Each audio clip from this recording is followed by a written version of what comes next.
Good day everyone, I'm Farah Faye Antonio from MLHC Construction, and today finally we are glad to present to you our newly house construction here in Sita Italia, Bacoor, Cavite. Let's begin our house tour. Welcome to Florenda Residence.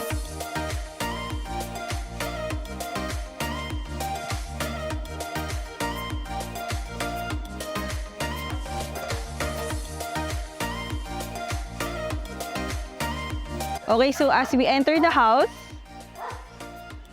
meron tayong 2 carport garage dito, and dito naman para sa ating roofing is meron tayong 10 mm thick cleared tempered glass.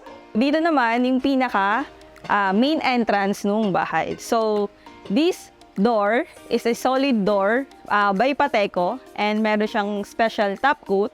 And then, dito naman sa ating door lock, meron tayong fingerprint scanner, and pwede rin siya i-unlock through code. So, pasok tayo. So, as we enter the house, i-welcome tayo dito sa living area.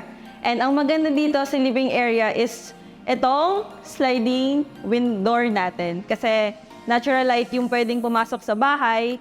And this sliding door is 8 mm thick tempered glass, and yung power coated na rin yung ating frame, which is aluminum matte black. Dito naman, meron tayong portal kung tawagin, and this is a solid narrow wood with special mixture of top coat para lang sa division ng living area and dining area.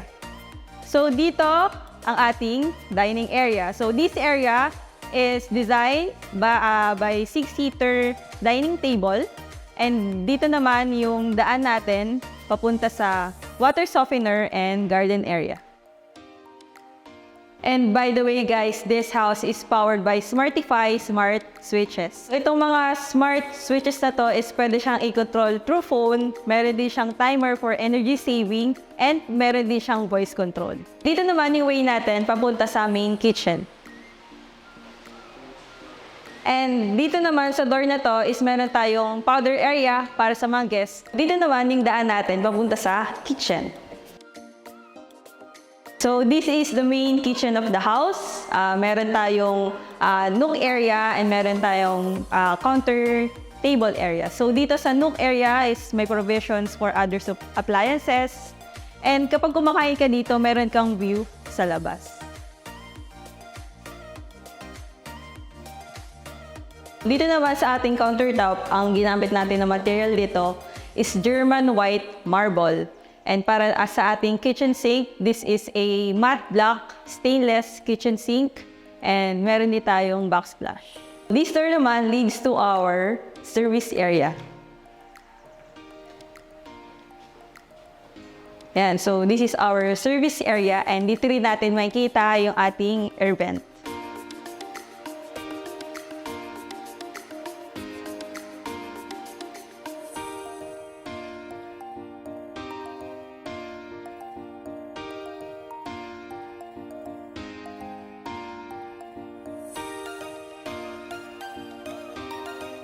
Dito naman yung way natin papunta sa second floor.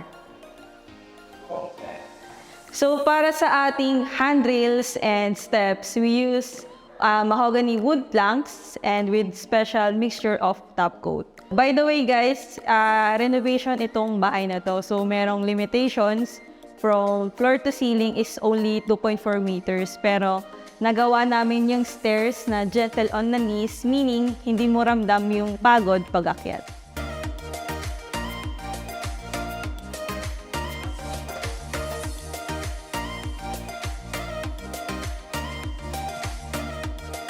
This is our hallway. This is 1.4 meters wide. So this door leads to our master's bedroom.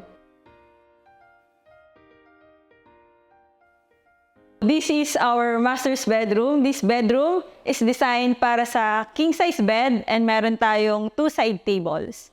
And dito rin, kung makikita nyo, meron din tayong 3-way switch para anytime kapag nagpapahinga na si client, pwede nilang ma-turn on and turn off yung ilaw ng walang hassle.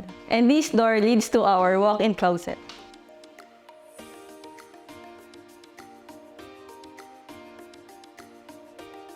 And so, ito naman yung ating master's toilet and bath. So, dito sa ating door, we use 12 mm thick tempered glass with stainless handle.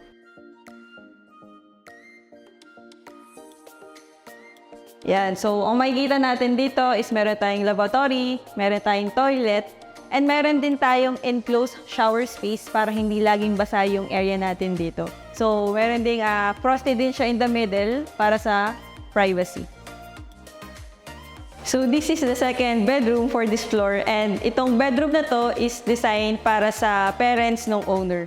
And para kay nanay, para mas madali siyang makaakyat at makababa dito sa floor na to. So, this is bedroom 1.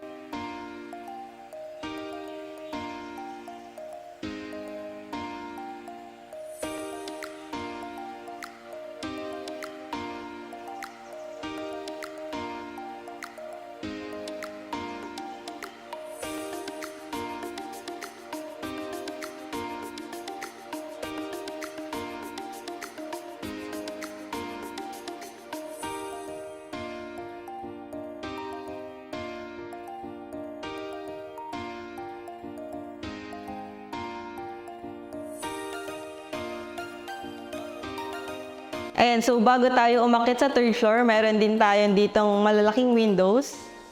Another natural light na naman yung pwedeng pumasok sa bahay.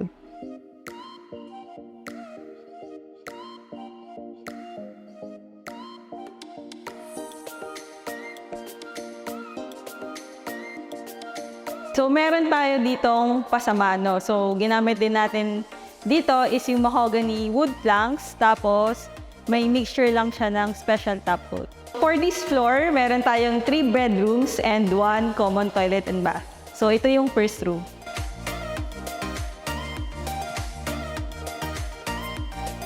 And so, for this room, meron ditong double-size bed and meron din tayong mga ilaw and provisions para sa cabinet. Tapos, meron din tayong dimmer dito and malaking window.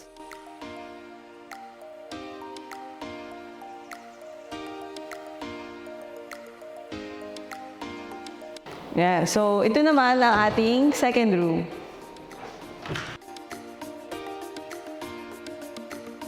For this room, ganun din, meron din tayong double-size bed, provision for cabinets, and mga outlets, tsaka dimmer light. So, para sa ating last room,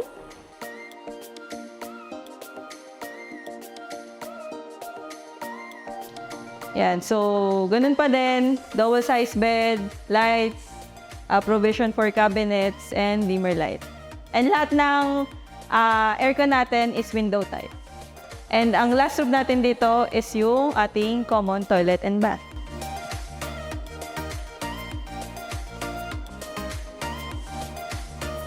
So, this way leads sa pinaka-paborito kong part ng ating bahay is yung family area and entertainment area.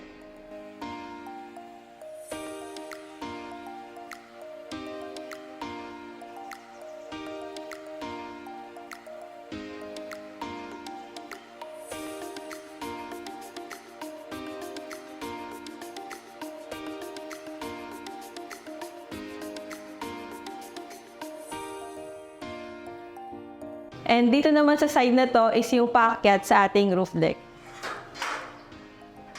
So dito meron tayong steel stairs and yung makikita natin sa taas is yung water tank and yung solar panels. So andito tayo sa roof deck and dito rin natin makikita yung 30 solar panels na pwedeng mag-supply ng electricity sa ating bahay.